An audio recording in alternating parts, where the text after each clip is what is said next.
L'autre possibilité pour l'Algérie, c'est de faire comme en 1963. Que s'est-il passé en 1963? En 1963, donc juste après l'indépendance, les Kabyles, les Berbères, se sont soulevés en Algérie. Et pour essayer d'éviter l'éclatement de l'Algérie, les autorités algériennes de l'époque ont détourné l'attention de la population sur le Maroc et ont attaqué le Maroc. Ce fut la guerre des sables. Mal leur en a pris parce que l'armée marocaine a mis une tripotée sévère à l'armée algérienne. D'ailleurs, les Algériens ont eu là encore un traumatisme, une humiliation de plus. Ils accumulent les humiliations.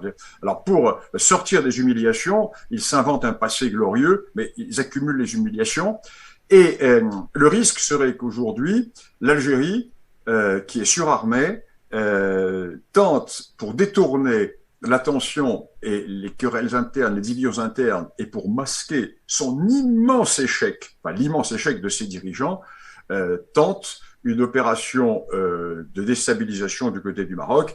Et comme le Maroc en face ne cessera pas faire, parce que le Maroc, c'est pas la France, hein. On ne s'essuie pas les pieds sur le royaume marocain comme on s'essuie les pieds sur la République française. Le Maroc, à ce moment-là, ne se laisserait pas faire et nous serions, ce qui serait terrible, face à un conflit en Afrique du Nord. Quand on a tout ça en tête, il y a quand même une inquiétude pour nous, Européens, parce que pour lutter contre l'immigration subsaharienne qui est à destination de l'Europe, on a forcément besoin, alors peut-être pas d'un Maghreb uni, mais en tout cas de puissances qui comprennent qu'on a des intérêts convergents, c'est-à-dire que eux comme nous, on est face à une vague migratoire d'ampleur, et du coup c'est notre première ligne de défense d'une certaine manière.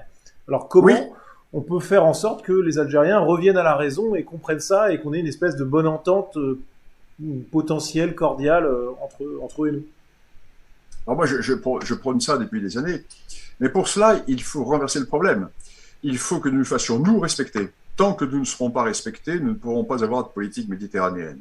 Il faut nous faire respecter, mais très fermement. L'Algérie est un pays avec lequel il ne peut y avoir que des rapports de force pour le moment.